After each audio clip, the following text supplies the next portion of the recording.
puisse comprendre que lorsque tu as eu la chance d'avoir ce qu'on appelle un enfant, tu dois l'aimer. Il y a des milliers de femmes qui jeûnent pour avoir enfant et n'ont pas enfant. Vous avez enfant et vous mettez les enfants dans des conditions bizarres. Mes amis, écoutons le témoignage de la sœur, de la dame qui a perdu son enfant, qui parle au nom de toute la famille. Écoutons-la. Porter la plainte sur la base de négligence. Vous n'avez pas... De négligence parce que... Vous n'avez pas... Parce que... meurtre. Bon, moi, à mon avis, je n'ai pas mis une meurtre. Vous avez juste mis une négligence. Oui. Mais quels sont les éléments aujourd'hui sur lesquels vous vous basez pour dire qu'il y a eu meurtre exactement?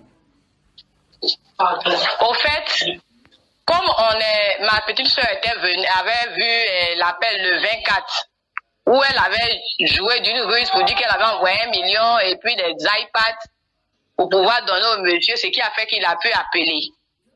Il a pu laisser voir les enfants en vidéo. Avant parce qu'elle avait dit que ça, il ne permettait pas qu'elle puisse voir ses enfants. Oui.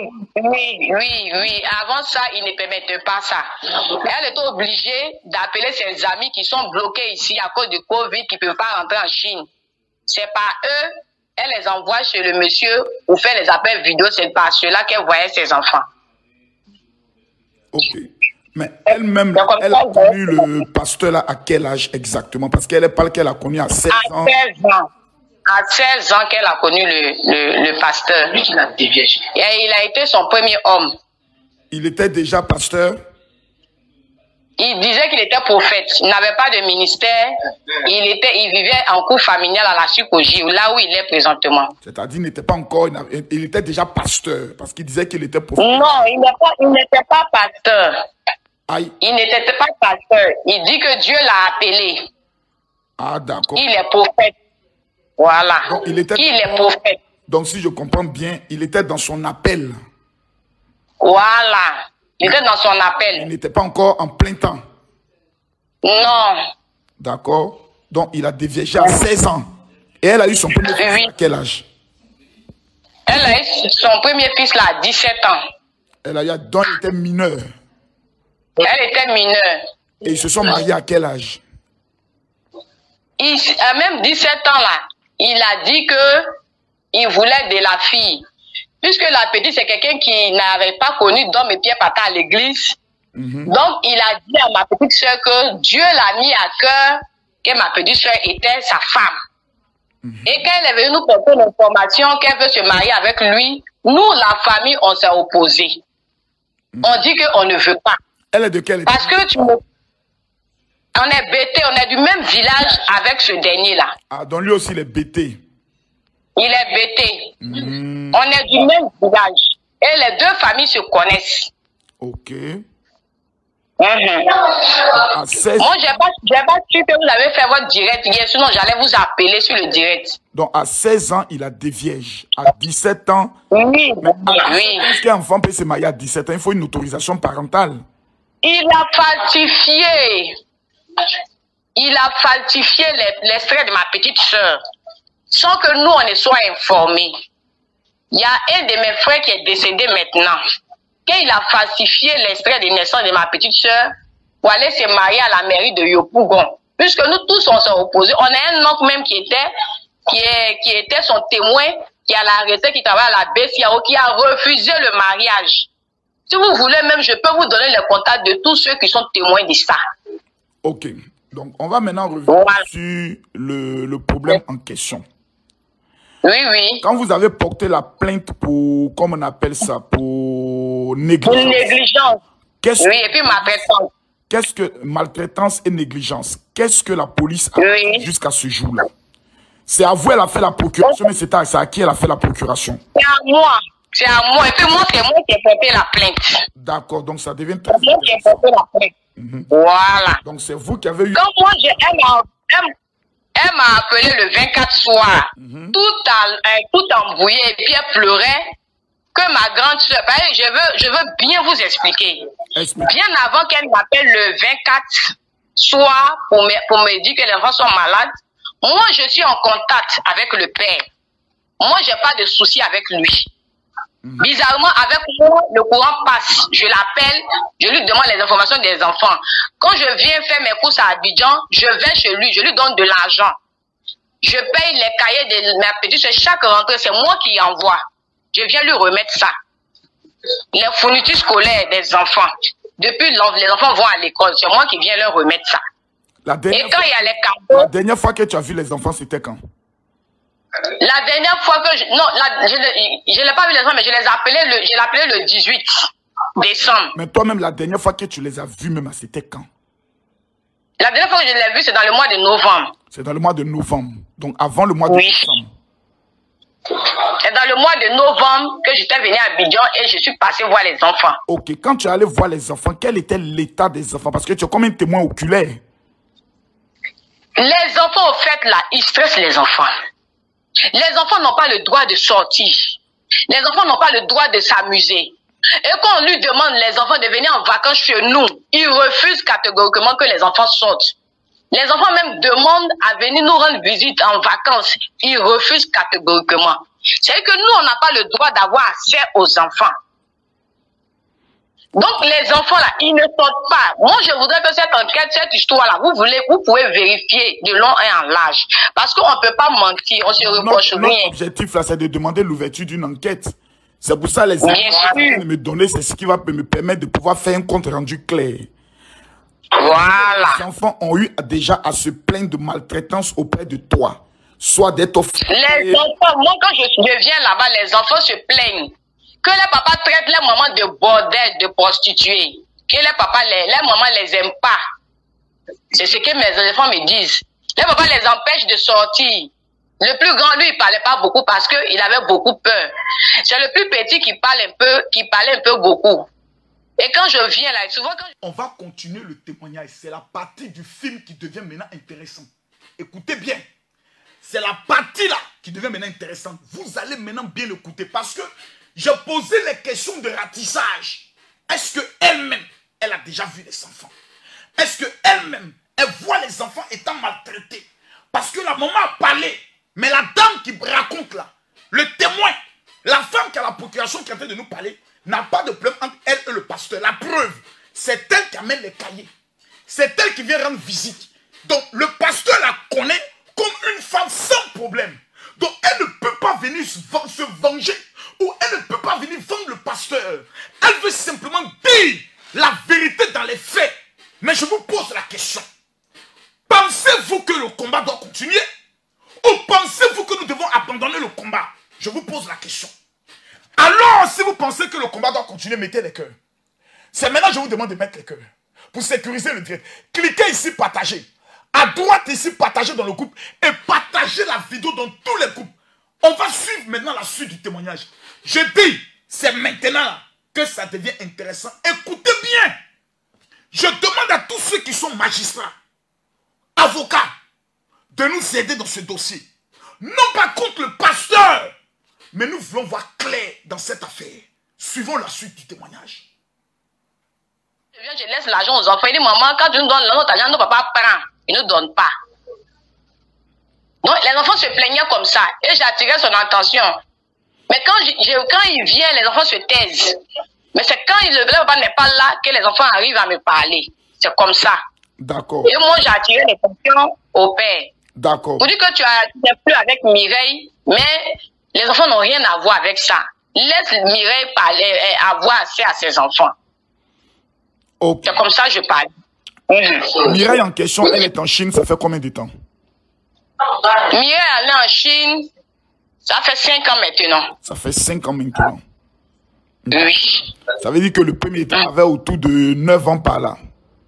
Oui. D'accord. Maintenant, on parle dans cette affaire d'une affaire de 3 jours de jeûne sec. Oui. Qu'il a mis les enfants sous 3 jours de jeûne sec. Comment vous avez eu cette information? C'est le plus petit. C'est le plus petit qui nous a dit ça. Ah bon? C'est le plus petit, oui, qui a dit ça à sa maman le 24, quand sa maman a pu les joindre. Oui. C'est le plus petit qui a dit à sa maman, maman, papa est là, nous fait jeûner ici, 3 jours de jeûne. Que lui, le papa, les fait jeûner les mercredis à fruits. Quand il refuse et puis il pleure, le papa les frappe. Il dit qu'ils ne veulent pas faire l'œuvre de Dieu. Ça, c'est le plus petit. Je vais vous dire ce que je sais. Ok. je ne vais pas ajouter quelque chose ni mentir sur lui parce qu'aujourd'hui, il est en conflit avec ma famille. Non. D'accord. D'accord. Voilà. L'élément que j'aimerais savoir, les médecins disent que l'enfant est décédé de quoi exactement?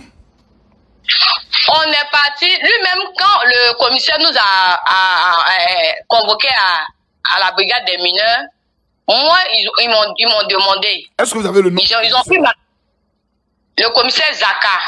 Ok, c'est très intéressant. Donc c'est le commissaire Zaka. Ok.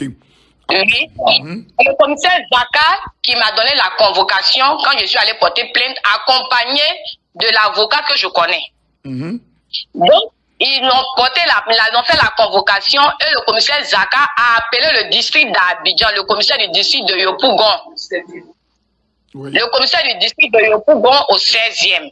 Okay. Et il a demandé au commissaire du district de Yopougon de nous donner des éléments pour nous accompagner, 2 éléments pour éviter qu'il y ait les histoires entre le père et nous. Puisqu'on est en conflit, on ne s'entend pas. Oui. Et c'est comme ça on est venu au 16e ici. Et on a vu les éléments, nous ont donné 2 officiers qui nous ont accompagnés pour remettre la convocation au père, puisque j'avais porté un plainte pour maltraitance et puis négligence. Okay. Donc quand les officiers nous ont accompagnés, on est venu chez le papa en question, l'officier s'est présenté et puis il lui a donné la convocation. Il s'est foutu des officiers, que lui ne prend pas la convocation. Que lui, il est en deuil et puis on lui donne convocation. Que lui ne prend pas la convocation. Que lui, là, il a parent. Que nous, on pense que quoi? Nous, on ne sait pas pour qui. Que lui aussi, la relation. Que ce que nous, on a commencé là, lui, va terminer. Que lui, il a son nom qui est procureur de la République. De ce que nous, on est dedans, là, ça ne peut pas aller quelque part. Est-ce que vous avez le nom de son oncle là? C'est Brizier Toussaint. C'est lui-même qui a donné le nom de son oncle. Okay. Son nom s'appelle Brizier Toussaint. Nous, on ne le connaît pas. On a du même village, mais on n'a jamais entendu son nom. Parce qu'on ne le connaît même pas. Ok, ça c'est très intéressant. D'accord. Vous voyez. Donc il dit que les officiers, lui, il s'en fout. Il ne prend pas la convocation. Voilà. Il s'en fout, il ne prend pas la convocation. Donc, moi, quand on a fini, les officiers nous ont dit on n'a qu'à retourner au 16e avec des soeurs, puisqu'on est uniquement que des filles. Il n'a pas pris la convocation. Femmes. Il n'avait pas pris la convocation, c'est l'officier qui a déposé sur la table chez lui. Et puis les 2 officiers nous ont dit on n'a qu'à se retourner. Ok. C'est comme ça. On s'est retourné pour aller au 16e. Donc, moi j'ai appelé le commissaire Zaka pour lui rendre compte. Quand on est parti avec les officiers, comme vous avez dit, le monsieur a refusé. Mais les officiers ont déposé la plainte sur la table chez le monsieur en question. Il nous a dit, bon, ok. Donc, le commissaire à qui ils avaient appelé pour nous donner les éléments, nous a dit de passer le monsieur. Donc, on lui a passé le monsieur en question. Il a causé et le monsieur lui a dit la même chose. Donc, il a dit au monsieur de nous dire de rentrer à la maison. Si le père ne répond pas à la convocation, lui, il sait comment il allait faire pour pouvoir prendre le monsieur pour l'envoyer là-bas. Est-ce qu'il a répondu à la convocation jusqu'à actuellement?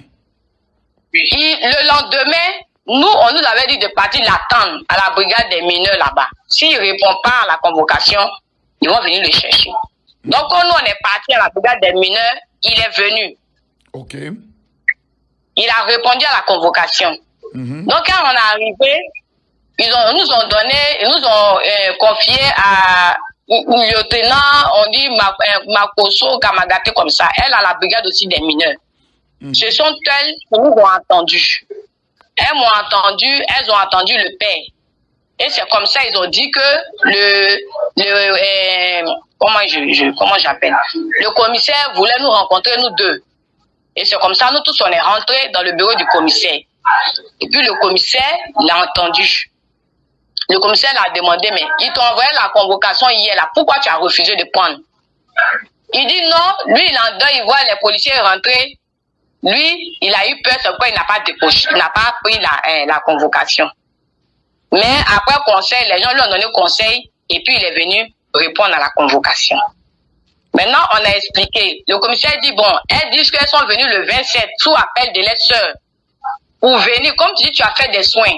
Et puis la sœur dit que pour qu'elle puisse se rassurer que les enfants souffrent vraiment de fièvre typhoïde, mais peut-être s'il y a une autre pathologie qui fatigue les enfants, ils vont les prendre les deux avec toi pour les envoyer à la clinique. Tu as refusé. Il dit oui.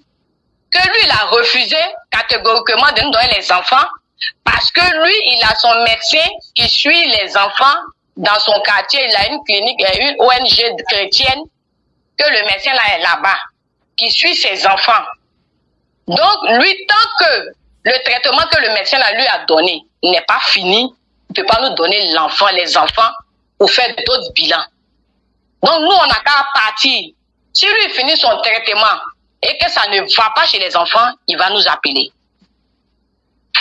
Donc, il a reconnu ça devant le commissaire Zaka. Maintenant, le commissaire Zaka a commencé à parler, mais il dit, mais tu as refusé. Voilà que le traitement que le médecin, ton médecin, soi-disant médecin Zouan ou bien Zion qui t'a donné, est-ce que c'est un pédiatre? Il dit non. Que c'est un médecin, depuis les enfants sont petits, c'est lui qui s'occupe d'eux. Que lui-même, avant que l'enfant, il envoie les enfants chez le médecin, l'enfant chauffait. Et sa femme a donné à Modikin avec pénicilline comprimée aux deux enfants. Et c'est dans ça, le plus grand a fait une allergie. Et quand le plus grand... Faites très attention. Je vous demande de faire attention. Le dossier devient intéressant. Le commissaire pose des questions intéressantes. Des enfants sont malades. Avez-vous amené les enfants voir un pédiatre? Non. Il existe une clinique de quartier, soi-disant une clinique chrétienne. Fièvre typhoïde, le palu, est la maladie qui tue le plus en Afrique. Pasteur, un enfant le palu, mais tu l'envoies dans un traitement de fièvre typhoïde avec un médecin de quartier. Mes amis, je pleure. Mon âme pleure. Mon âme pleure. Mon enfant, même si je suis en guerre avec sa mère, c'est le fruit de mon sang. La femme va dire beaucoup de choses. Pasteur, j'ai besoin de t'entendre. Pour l'instant, on ne t'accuse pas. Tu n'as pas pris couteau pour tuer l'enfant. La femme que tu as mariée, là, elle a un grand rôle à jouer dans l'éducation des enfants. La femme que tu as épousée, là, si tes enfants sont malades, ce sont ses enfants. Mais là, on est en train de parler du médecin. Le médecin qui a soigné les enfants, là. Ouh, autorité de Côte d'Ivoire. Le médecin qui a soigné les enfants là, il est où? Nous on veut savoir. L'apprenti médecin, le médecin de Côte d'Ivoire qui tue les gens là. Le médecin qui a soigné l'enfant là, on veut savoir, il a donné quoi aux enfants là? Pour que l'enfant là meure. Fièvre typhoïde, on ne soigne plus ça. Il n'y a pas indigénat. L'enfant est mort. Je vous demande de partager la vidéo mes amis. Je vous demande de partager la vidéo. Je vous demande de partager la vidéo. Ce combat-là, je mets ça dans vos mains. Un enfant est mort.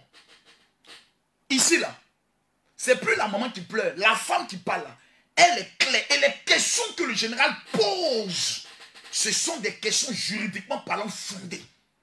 Mesdames, mesdemoiselles et messieurs, je vous en prie, partagez la vidéo. On va écouter maintenant la suite. Écoutons la dame. Écoutons-la. À tout à l'heure. Une allergie, il avait des boutons, des plaies sur le visage. Il a pris l'enfant maintenant pour l'envoyer chez son médecin Zion. Et c'est là ils ont fait l'examen. Et c'est ce qui a révélé que les deux enfants souffrent de typhoïde et puis palu. Donc c'est le traitement que le médecin Zion lui a donné là. Les enfants n'ont pas été amenés dans un, comment on appelle ça, dans un hôpital. Non, mais ont été confiés jamais. au quartier. Oui, jamais. Il n'a pas envoyé des enfants reconnus par l'État de Côte d'Ivoire. Là, moi, je ne sais pas, mon général. On ne sait pas. Donc, quand il a dit ça, qu'il ne voulait pas, moi, j'ai appelé ma petite soeur pour dire que, Élisée dit qu'il envoyait l'enfant dans une clinique, docteur Zion, que tant qu'il finit pas le traitement, il peut pas donner l'enfant. Puisque l'avocat m'a dit, c'est lui le père légitime de l'enfant, on peut pas brutaliser pour prendre les enfants, ça comme c'est une violation à domicile. Donc, on n'a qu'à négocier avec lui jusqu'à ce qu'il accepte pour qu'on puisse envoyer les enfants à l'hôpital. Et c'est ce qu'on a fait du lundi 27 jusqu'au jeudi 30. Est-ce que le médecin en question qui a traité l'enfant a été entendu par la police? Non, jamais. Il n'a pas été entendu par la police. Logiquement, il doit être entendu par la police. C'est ce que nous-mêmes on a dit. Il est habilité à pouvoir faire ce genre de traitement. C'est ce qu'on a dit. Mais il n'a pas été entendu. Ok, donc le médecin n'a pas été entendu. Oui. Donc maintenant, parce qu'on parle de meurtre, le mot est fort et le mot est lourd. Oui. Quels sont les éléments sur lesquels vous vous basez pour dire que le pasteur est un meurtrier? En fait, nous on s'est dit quoi? C'est lui qui a occasionné peut-être la mort de l'enfant. Puisque l'enfant étant malade et que l'enfant, son petit frère dit qu'il le faisait gêner. Attendez, dans la maladie là, le petit dit qu'ils ont fait gêner son frère malgré qu'il soit malade. Oui. Et son frère, le petit même qui est décédé, a eu à dire à sa maman, c'est parce qu'il est décédé, c'est ça qui nous fait mal, a eu à dire à sa maman qu'on dit qu'il est sorcier. Ok. Et lui, il est sorcier. Sa maman est une sirène des eaux, d'après son papa. Sa maman est enfant de démons. Elle est enfant de qui il va, elle est enfant de Léviathan ou bien je ne sais quoi. C'est-à-dire la fille qui a été déjà à 16 ans. Voilà. Qui va couper la tête de la mère. La fille qui a été déjà à 16 ans là.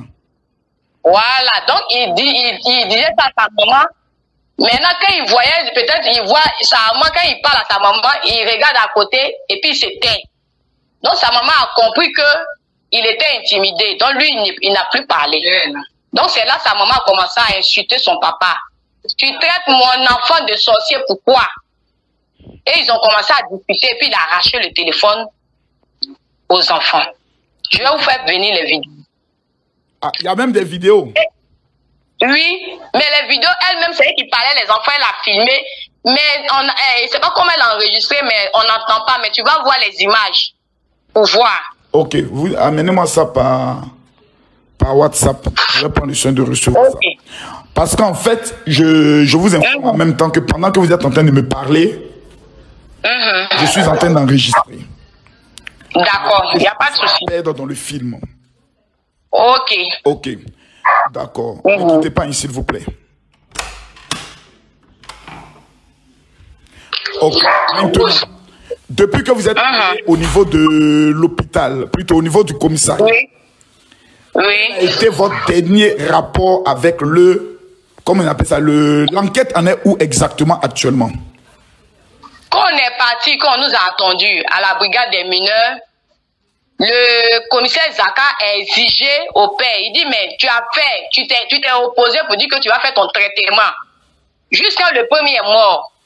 Qu'est-ce que ça te donnait s'ils prenaient l'enfant pour aller faire un autre avis médical? Ça t'apportait quoi? Elles n'ont pas dit qu'ils allaient prendre l'enfant pour partir. Mais ils ont dit simplement qu'ils allaient faire le bilan de santé des deux enfants, payer les médicaments et puis rentrer pour rassurer les mères qu'ils vont bien. Tu as refusé. Donc lui, le droit est mort. Mais le deuxième encore, on veut le prendre pour l'envoyer à la clinique, tu refuses. Donc moi je crois que elles vont prendre l'enfant, ils vont l'envoyer à la clinique, ils vont faire le bilan pour rassurer la mère, pour ne pas qu'ils ont déjà perdu quelqu'un, est déjà parti, pour ne pas que le deuxième aussi parte. Et c'est là il a dit au commissaire qu'il a compris. Il y a un mauvais traitement qui a occasionné une mort. Oui. Voilà, donc c'est... Mes amis, on est dans une procédure, dans une enquête facebookale. La dame l'a dit que le pasteur accusait la maman en disant qu'elle est Léviathan, il va couper sa tête, etc., etc. Que ce sont les enfants qui disent ça. Nous avons reçu un audio que l'homme a envoyé à sa femme, à sa première, la mère de ses enfants, qu'il a déviergé à l'âge de 16 ans.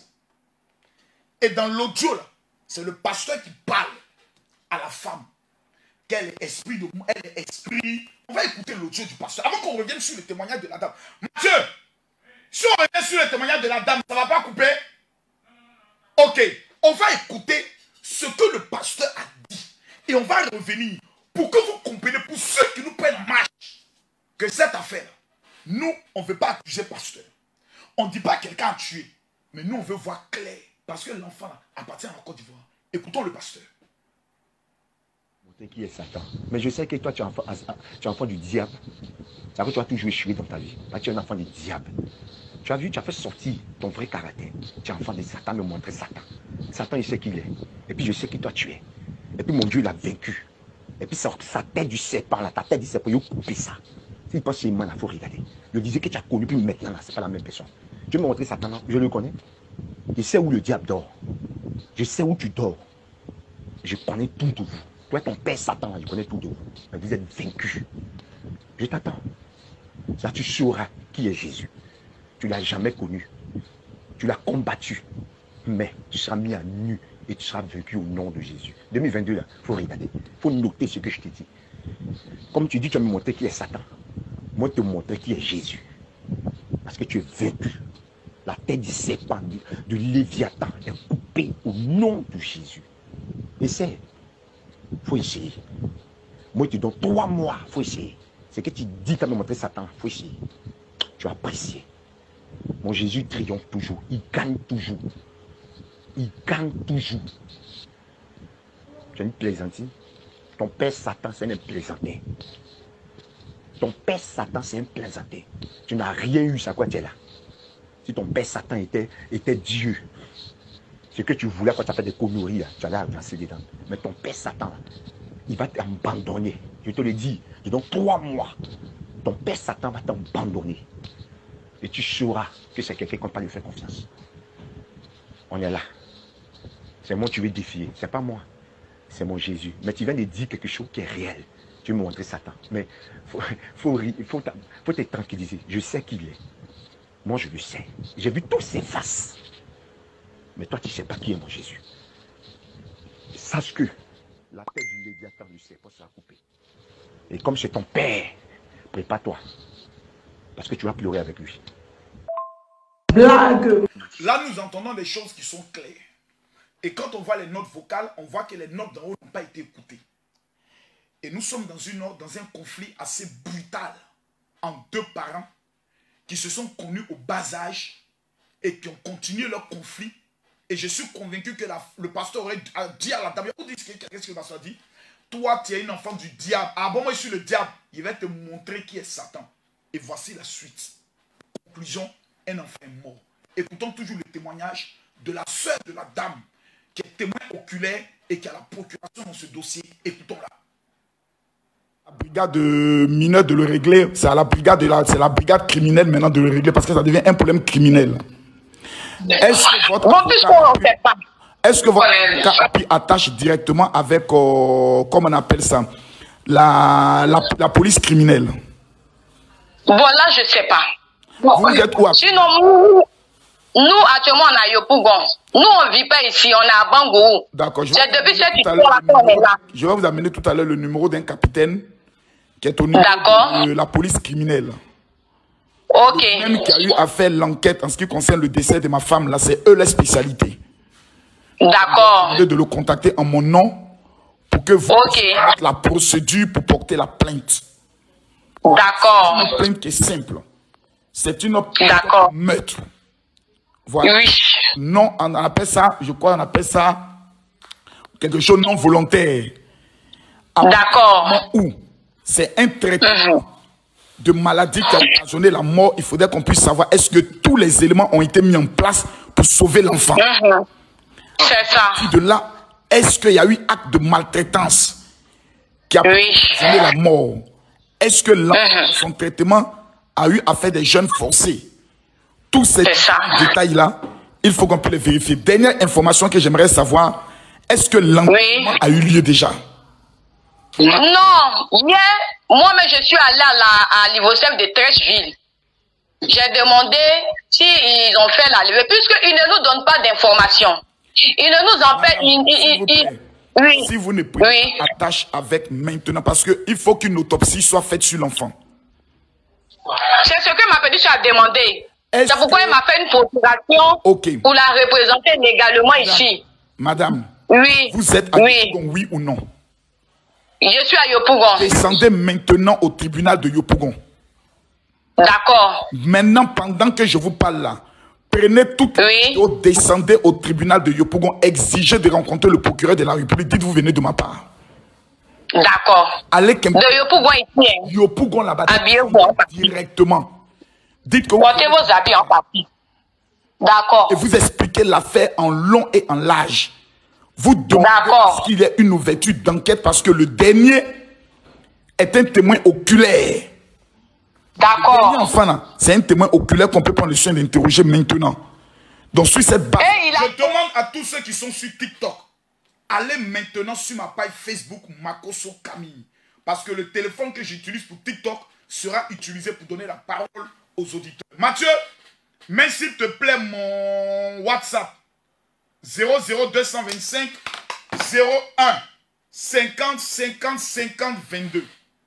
Mes amis, l'heure est grave. Cette affaire, j'ai décidé d'en parler parce que je suis aussi père de famille. J'ai décidé d'en parler parce que je ne veux pas que l'on dise demain qu'il y a une complicité entre les pasteurs, où les pasteurs essayent de protéger un pasteur. C'est une affaire qui est grave, raison pour laquelle je souhaiterais vous donner la parole et non la monopoliser. Et le numéro de téléphone sur lequel vous pouvez appeler est un téléphone WhatsApp et aussi est une ligne directe. C'est le 00225, le premier numéro. C'est le 00225 01 50 50 50 22. Le deuxième numéro direct sur lequel vous pouvez appeler, qui a aussi un numéro WhatsApp, mais qui passe un peu difficilement, mais vous pouvez prendre le soin d'appeler, c'est le 00225 07 48 79 85 85. Et Mathieu, tu vas mettre les deux numéros. Nous allons prendre un premier numéro qui nous vient depuis la RDC. Allô? Bonjour. Je prendrai des appels, mais des appels de personnes bien polies, respectueuses et des personnes assez intelligentes. Si je constate que dans tes propos, tu n'es pas respectueux et assez intelligent, je te coupe. Parce qu'on n'est pas ici pour perdre le temps. Le téléphone est ouvert. Je rappelle que la ligne est une ligne directe et aussi une ligne WhatsApp. Les deux numéros. Ce sont des numéros directs et aussi des numéros WhatsApp. Je prends un deuxième appel. Allô? Ouais, bonsoir, mon général Makosso. Bonsoir, comment allez-vous? Moi, je suis à Burkina Faso. Ok, vous appelez concernant le dossier? Ouais, c'est concernant le dossier. Bon, moi, je vous ai suivi sur les réseaux sociaux en direct. Ok, nous vous écoutons. Quelle est votre opinion sur cette affaire? La parole est libérée.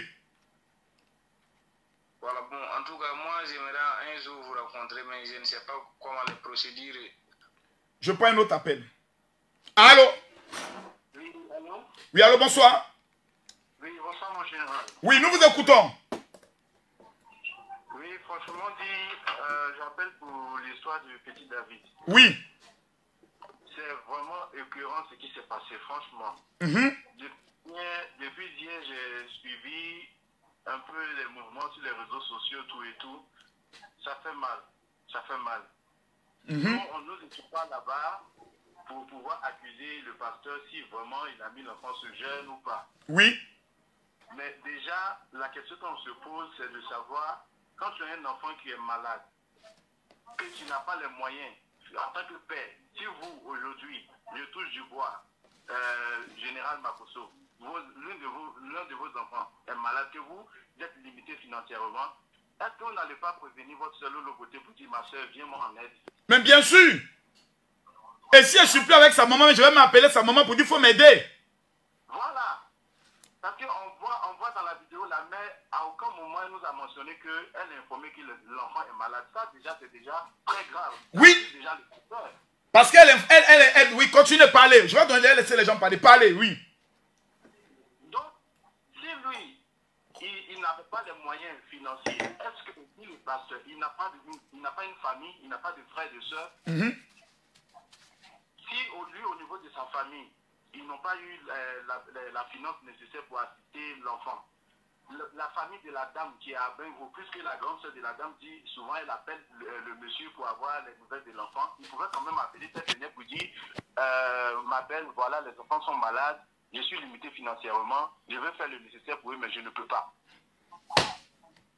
En faisant ça, déjà, ça prouve que déjà tu aimes tes enfants. C'est parce que tu es limité que tu cries à l'aide. Mais tu n'as pas fait ça jusqu'à voilà, un enfant on voit les photos, tu sens déjà que c'est un enfant qui est intelligent. C'est la Côte d'Ivoire qui a perdu, hein. Franchement. Parce que l'enfant appartient à tout le monde. En tout cas, merci mon frère pour ton intervention. Je vais prendre une autre intervention à partir de Telegram.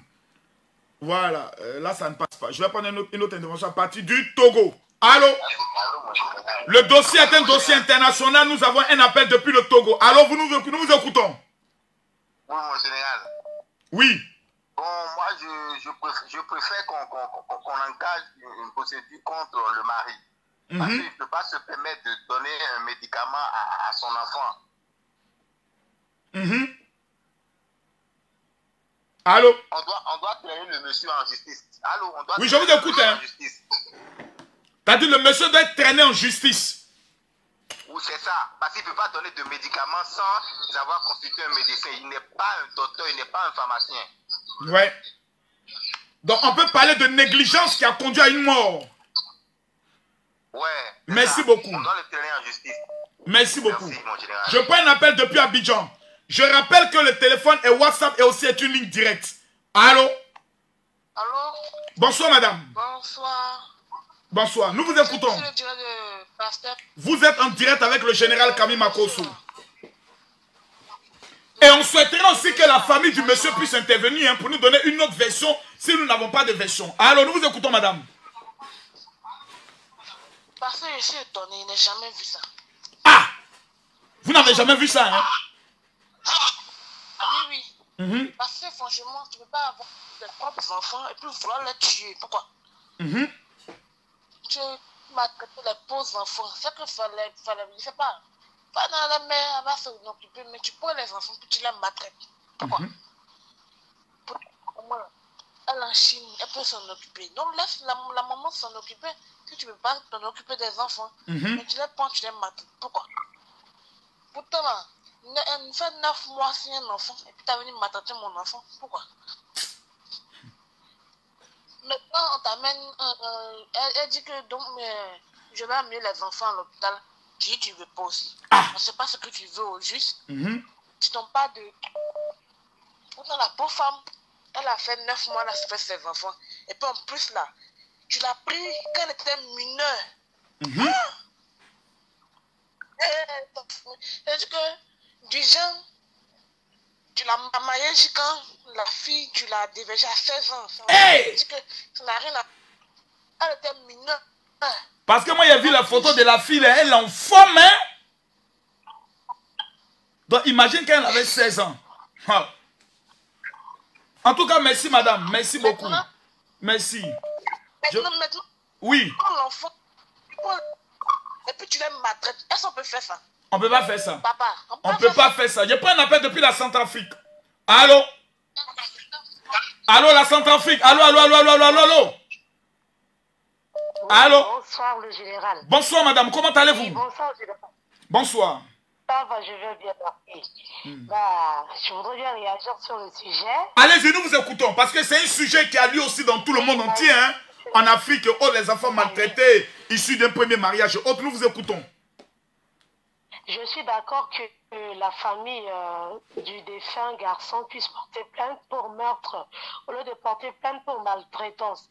Et maintenant, que le gouvernement puisse prendre ses responsabilités, que cette famille puisse vraiment se lever. Parce que attendre simplement que le gouvernement ou je ne sais pas, le mari, le papa de l'enfant puisse réagir, ce ne serait pas possible. Et l'autre chose serait que pourquoi avoir laissé les enfants, les deux enfants au papa alors que la maman elle est en Chine? elle aurait pu quand même négocier, elle aurait pu demander à avoir la garde d'un de ses enfants. Parce qu'elle les laissait toujours à la charge du papa, ce ne serait pas quand même gentil, ce ne serait pas bien. Elle aussi, elle a été trop lente. Elle a été trop lente. Ta paye aujourd'hui, c'est bien dommage, mais on peut tout faire réparer. Et j'espère pour moi que le dernier garçon est déjà à la charge de sa famille. Non, le monsieur est venu reprendre le deuxième enfant encore, qui était dans une clinique traité. Il est venu récupérer l'enfant encore. Il est venu récupérer l'enfant. Oh, logiquement, dans un pays sérieux, madame, lorsque, en tout cas, je vous remercie pour votre intervention.